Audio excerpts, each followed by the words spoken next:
sa ating lahat. Magandang umaga po sa ating lahat. Amen. Magandang umaga po. Amen. Isaiah chapter 40.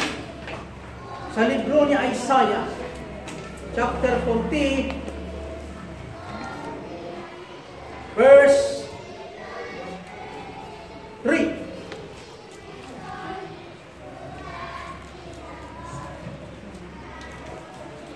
Ako nang pong sabay natin basahin ko ang chapter 40, verse 3 ng libro ng Isaiah.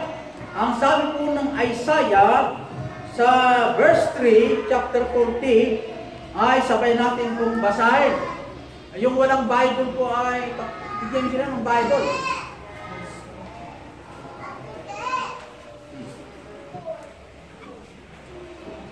Okay, go. May lumalakas na lima. Sige.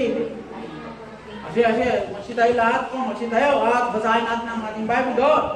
The voice of him that crieth in the wilderness, prepare ye the way of the Lord, make straight in the desert a highway for our God. Tayo po'y manalangin ng ilang Diyos sa mga mangyarihan sa lahat. Salamat Panginoon sa inyong salita na aming nabasa. Salamat po sa lahat ng biyaya pinagpagkaloob po sa amin. Nandito kami, Ama, upang makarinig ng mensahe na ikaw makita. Lahat po ang presensya ay pumilos sa kalagitnaan ng bawat isa. Magkaroon ng hamon at kaligtasan ng assurance sa pagkaloob sa hindi pa assured. Ganon din po ang mga mananampalataya na tumibay ugad ng presang pananampalataya na lagi manatiling tapat sa inyo sa lahat ng panahon sa aming buhay. Lahat po ang presensya pumilos sa inyong lingkod. Patawad Ama sa aming nagawang kasalanan ng kapatiran sa ibang bansa ay pumilos ka rin sa kanila, Ama. Huwag mo silang pabayaan, magkaroon encouragement sa kanila. At hinihin ko, Diyos, na patawarin mo kami sa aming mga nagawang kasalanan at walang hadlang sa biyaya namin tanggapin. At dalayan po, Diyos, na salamat sa lahat ng Jesus Christ our praise. Amen. Magsiyo po. Dito po sa Isaiah 40 verse 3, yung voice sa tinutukoy po dito ay yung po nagsasalita na si John. Dahil pinatunayan po ng Bible sa Matthew na yung pong sumisigaw na iyon na nasa ilang ay si John, na anak ni Zacarias, John the Baptist po. Kaya itong voice, kung bakit riot, ay sumisigaw na mayroong puso o concern na nanangaral ng salita ng Diyos at binanggit po ng Bible, make straight in the desert a highway for our God. Yung straight po ay magiging po ang mga tao pag narinig na nila ang mensahe ay magiging katanggap-tanggap o tatanggapin po nila ang salita itong Quranet. Dahil itong Quranet, bago dumating ang Mesiya, ay merong unang sumigaw na ihanda niya po ang daan na parating ng Mesiya. Sa kanyang pangangaral na si Kristo lamang po ang tagapagligtas, pag tinanggap po nila, ay magiging straight po sila sa harapan po ng Diyos. Iyon po ang tinutukoyan kung bakit binanggit po straight, para yung kalsada ng bako-bako ay magiging flat. Ganyan po sa spiritual naman, yung lahat na tumanggap kay Kristo na ipapangaral ni John, sa magitan na kayo lahat nagkasala, kailangan niyo pong pagsisisi. Nandito na kayo ng tagapagligtas, ang lahat na tumanggap ay magiging straight sa harapan ng Diyos. At yung highway, ang daanan ng Diyos na parating, ay wala na dapat kumontra-kontra, kundi lahat po ay tumanggap kay Kristo, o i-welcome nila ang pagdating ng Mesiya. Amen. Ganyan na ibig sabihin na. Pag dumating ang Mesiya sa lupa, dapat ang buong mundo, meron dapat gun salute o respect salute by the state of the chief executive. O yung mga pinuno ng bansa o lahat ng mga hari sa lahat ng hari, ay dapat mayroong pasalubong ng pagdirespeto. Ayan. Pero ang nangyari, hindi mo gano'n ng makatay. Dapat mayroong pong respect kung ating mga pinuno ay rinirespeto, kung ating mga leaders ay rinirespeto, lamang po itong mga veterans. Veterans. Yung takuwin na daw, veterans. Itong mga veterano na mga sundalo ng panahon ng Hapon ay tumatanggap po sila ng allowance o pensyon. Dahil po sa kanilang kabayanihan na ginawa. Rinirespeto ng gobyerno po yun. Dahil sa kanilang kabayanihan na ibinigay, kaya ng buhay, kahit may salba, alang-alang sa kalayaan ng demokrasya. Pero, itong dumating na dumalaw sa, kasi sabi ko ng John, He came unto His own, in His own, receive Him not. Siya po ay dumalaw sa kanya kung nilikha. Pero ang kanyang nalikha, hindi po rumispeto sa kanya. Yun po ang gusto kong tumpukin po sa ating talata. Kaya nga mayroong nangunang forerunner ng mga daan na ihanda niya po ang daan. Kung sana sa leader, bago dumating po ang leader, magkaroon ng paghahanda, pagnirespeto sa darating na ruler. Bilang taga-maksid o bilang taga-pinuno ng lahat ng bansa. Darating na kung ang presidente po ng Amerika ay kinikilalang bilang leader sa buong mundo, ay elected ng mga Americans, itong tao, ito elected, ibig sabihin, mayroong duration ng kanilang term, after 6 years, re-elect, after 6 years, re-elect. Pag matalo, doon ang tapos ang kanilang termino. Pero rin-respeto yung ginagalang niya. Pero ito kung parating na Mesiya, yung Mesiya ay sabihin, Savior. At Tagalog, tagapagligtas, tagamamagitan. Kaya mayroong forerunner, na preacher, proclaimer. The Baptist, ang taga-proclaim, nalawag ng Bible, basahin din Matthew. The proclaimer, I will send my messenger before my way, say the Lord sa Malakias.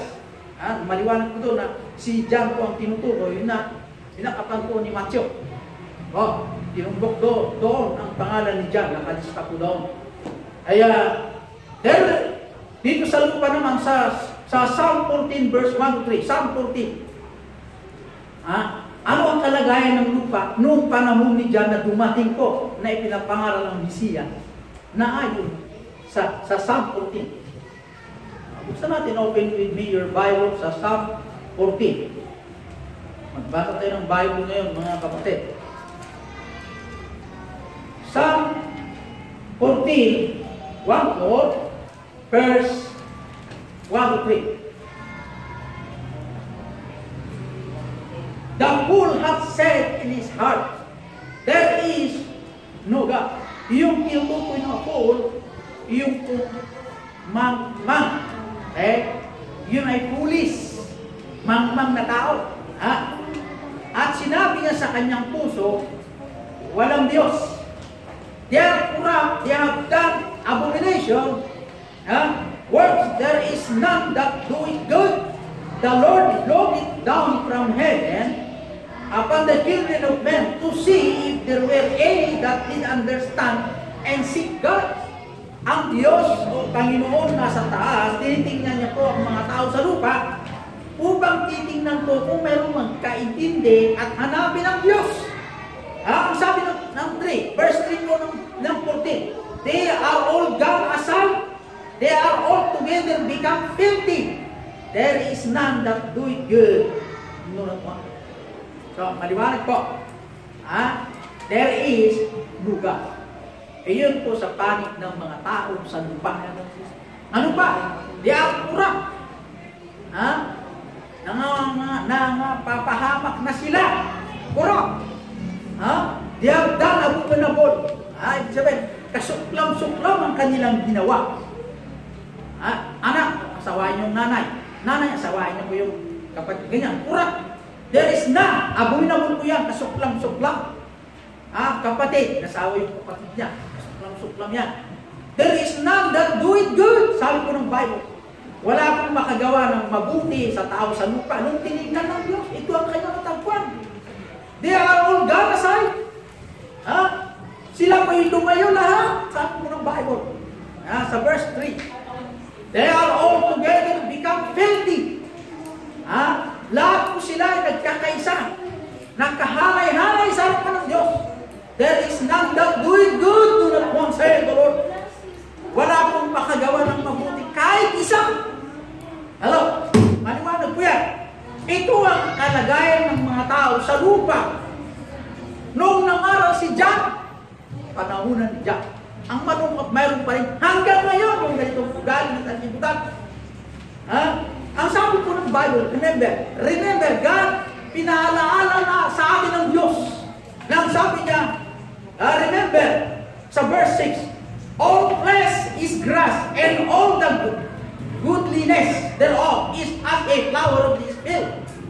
All flesh is grass, and all the goodliness thereof is as a flower of the field. Sa verse 7, the grass withereth, the flower fadeth. Yung kung nalalanta, natutuyo, the people is grass. So ang mga tao na hambing o kaparehas po na itong grass, damo. Nihambing po doon, lahat ng magandang anyo sa grass na yon ay mawawala, matutuyo, malalanta. Iyon po ang tao sa harapan ng Diyos, lahat ng kagandahan ng tao man ay nalalanta, natutuyo. Ibig sabihin, mawawala sa uli. Hello, listen to me. Pero ang mga tao, there is no God kung natapailan. Sinabi ko nila yan. They are corrupt, said the Lord. They have done abominable. There is none that do it good. They are all gone aside. They are all together become filthy. There is none that do it good, not one. Say the Lord. Iyon po ang kalagayan ng sanlibutan. Ngayon, ipinanganak ang Mesiya bago po nagsalita si John ay ipanganak ang Mesiya. Bago na ipanganak po, mayroon tayong inianda ng Diyos na puranan para sa atin. Tingnan natin, God, sino ba ang Diyos? Sa 39, Deuteronomy 32, verse 14. Deuteronomy 32, 39 down to 40. Ang sabi ng Tagalog, tingnan nyo ngayon na ako sa makatuwid bagay, ako nga, at walang Diyos sa akin. Ako'y pumapatay at ako'y bumubuhay, sabi ng Panginoon. Ako'y sumusugat at ako'y nagpapagaling. At walang makakaligtas sa aking kamay. Sir, tulong! Maliwanag ko. Deuteronomy 32, 39 down to 40. Ang sabi ng Diyos, ako ang Diyos. Wala na pong ibang Diyos sa akin. Ako'y pumapatay ang Diyos. At ako'y bumubuhay, kaya ng bumuhay. Ako'y sumusugat at ako'y nagpapagaling. At walang nakaligtas sa aking mga kamay. Pag ang Diyos ang tumira sa mga itong mga kalaban ng Diyos. Sa verse 40, sapagkat aking itinataas ang aking kamay sa langit at aking sinasabi, buhay ako, magpakailan pa ang said the Lord. Ang Diyos ang nagsalita sa verse 40, sapagkat aking itinataas ang aking kamay, sabi ng Panginoon, sa langit at aking sinasabi, buhay ako, magpakailan pa. Iyon po ang Diyos na nagsasabi na ang bawat mananampalataya sa lupa ay tinubos lamang ni Kristo at ang mga tao sa lupa nung nangaral si John ay tinanggap ba siya? Sa Isaiah 46 verse 9, remember the former things of old, for I am God and there is none else. I am God and there is none like me. Sa John 8:58, before Abraham was I am, said the Lord. Tingnan niyo po, ang sabi ng Isaiah, sabi po ng God in Spirit, Isaiah 46 verse 9, remember the former things of old, I am God. Tandaan nyo, na ako noon, sabi ko siya, ako ngayon, ako ang Diyos. Walang ibang Diyos maliban sa akin. Wala rin katulad ko na Diyos. Sabi ko in the Old Testament.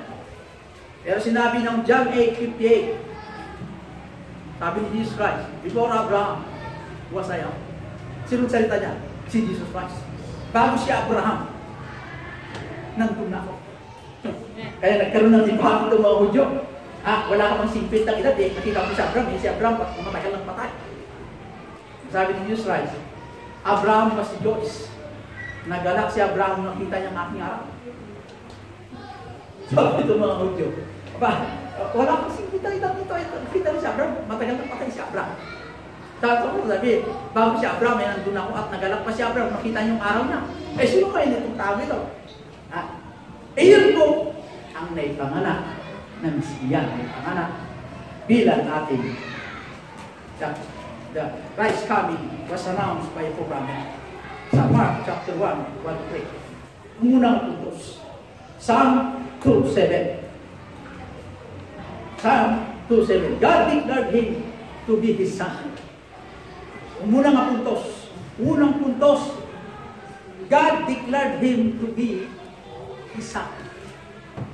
Ang Diyos, ipinakilala niya ang kanyang anak sa mga taga-lupa. Okay. Naranasan natin pakilala. Okay, this is my son. This is my daughter. Yan, pakilala mo sa kaibigan. Siyempre, you have to say something about son or daughter. Hindi mo malaking yun eh. Hindi mo pinidalhin yung anak mo dito, ay pakilala mo sa, kung wala kong karangalan na pangalan ko, this is my own, this is my own. Yan. Mayroon akong ganyan nasaksiyan. Dating congressman ng Kalinga. Kailang picture na ito. This is my son. Ako, may ganyan-ganyan. Pakilala. Kaya sekretary, ganito ang mga kanya. Sige, kung malaki na yung anak. Sekretary, I want you to know my son. He is an attorney in California. Pakilala mo. See, he deserved to know your son.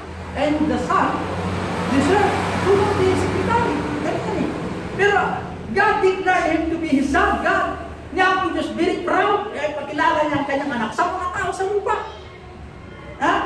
Mark chapter 1 verse 11. Ang sabi po doon, voice from heaven, Thou art my beloved son, in whom I am well pleased.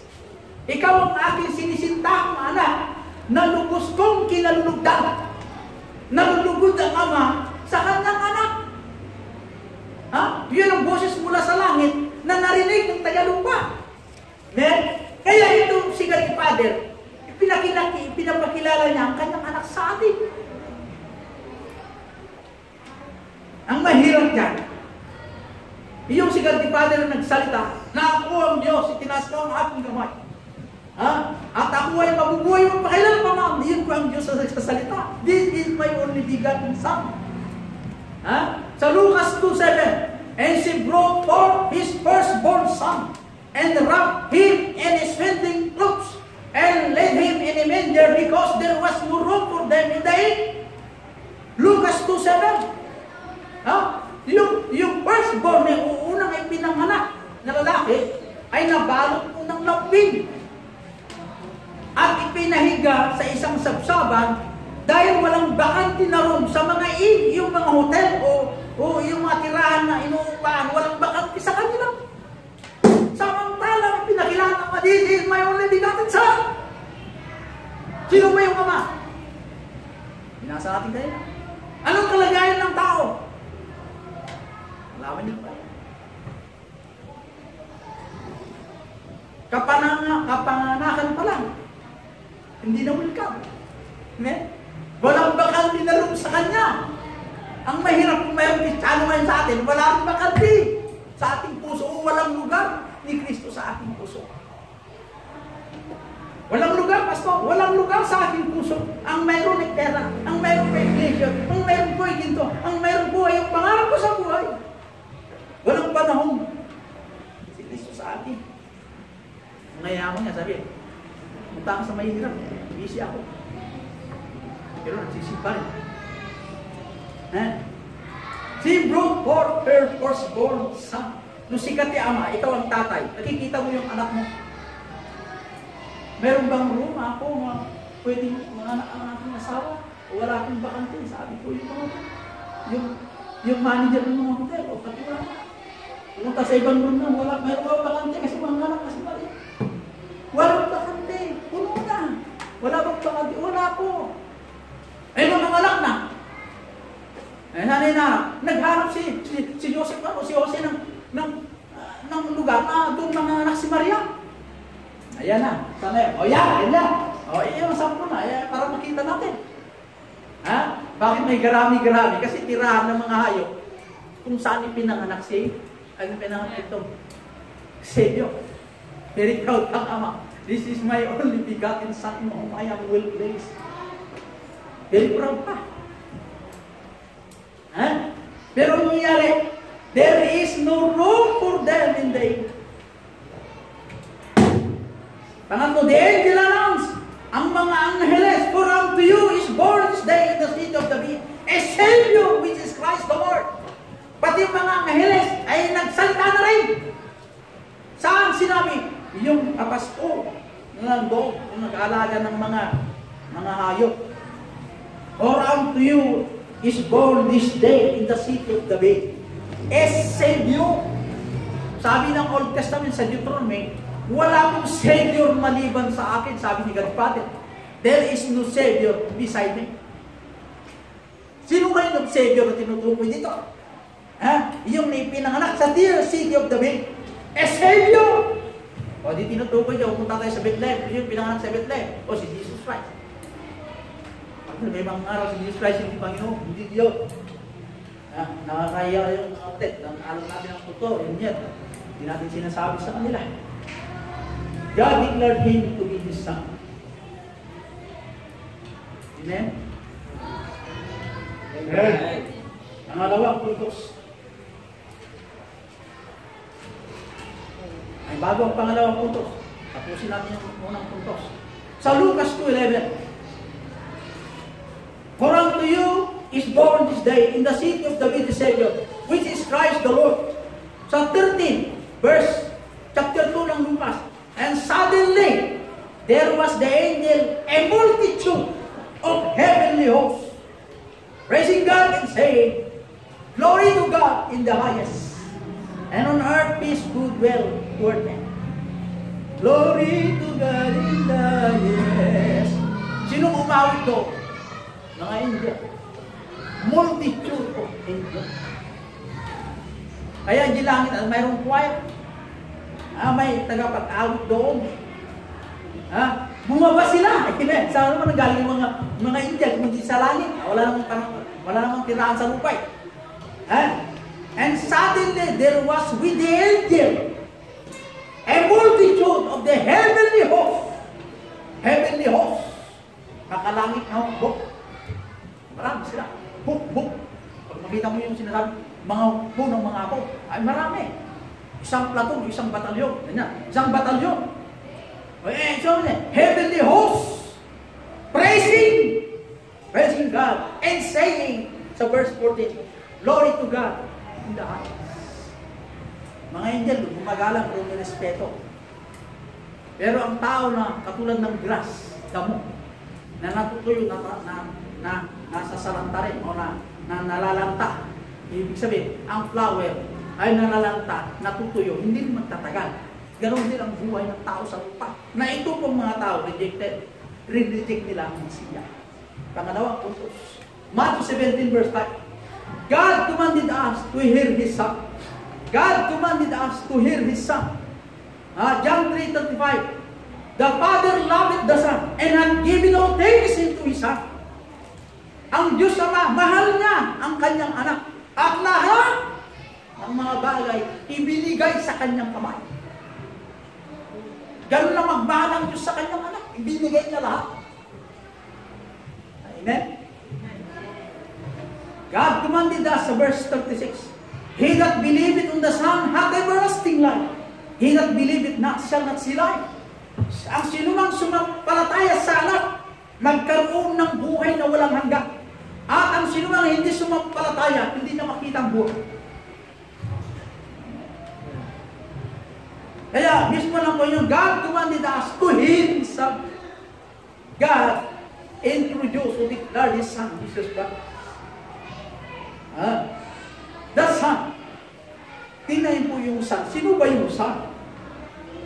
Yung mga keeper. Yung mga keeper. Mga liper. Yung may sakit ng liper. Yung liper. Yung sakit ng liper. Keto. Tumata. Ito yung may keto.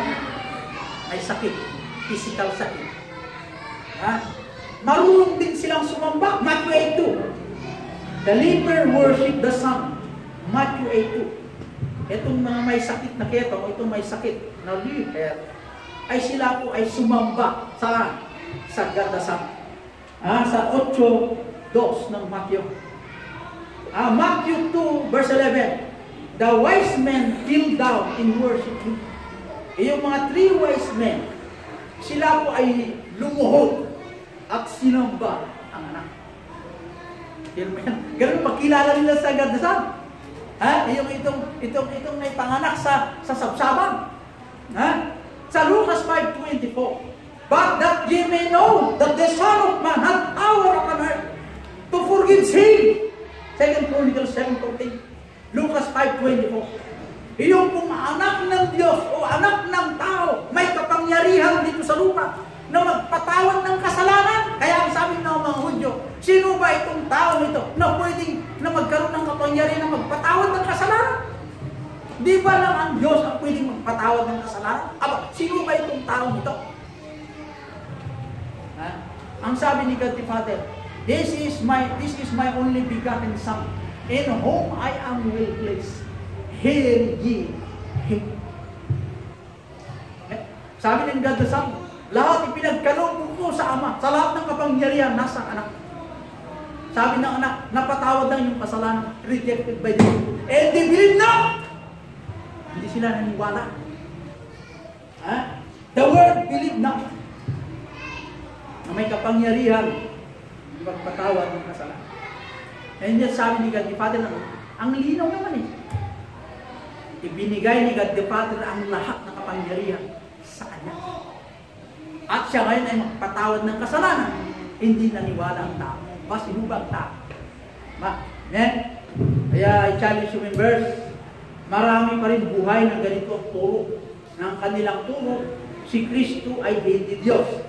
Isang tao lamang at ang kanyang kapangyarihan ay ganito kaliit. Ang Diyos mas malaki.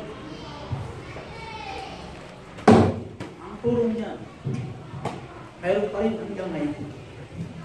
Minana nila sa kanilang tatay na pumatay kay Kristo ng kapanahon ni Kristo. Hindi sila naniwala, hindi na ng palataya. Kaya, members, remember, kung anong sinabi ng Bible, tayo dapat magtiwala. Amen. Outside the Bible is another gospel that is from the devil. Don't allow devil to work in us. We should be what? Believe the gospel. Amen? Kung tayo mong pamulong sa pangangaral na hindi mula sa banal na kasulatan, liwaliwanag, sinabi ng Ama, sinabi ng Anak, hindi pa rin pinatawag, pinatay pa rin, inihang sa krus, tinusok sa magiliran.